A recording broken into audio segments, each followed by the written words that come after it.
नमस्कार मित्रहरू, शुभ मङ्गलम।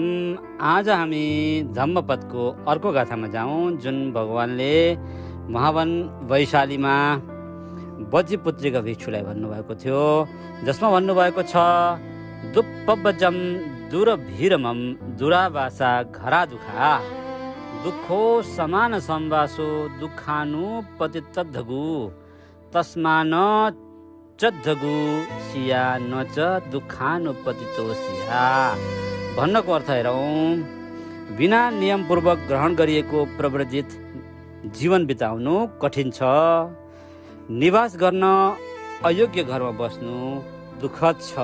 आफ्नो अनुकूल नभएको मानिससँग बस्नु पनि दुःखद छ। त्यसकारण संस्कृतिको बाटोमा नलाग्नु बेस, दुःखको पछि नलाग्नु बेस। सबैको शुभ होस्, मङ्गल होस्, कल्याण होस्।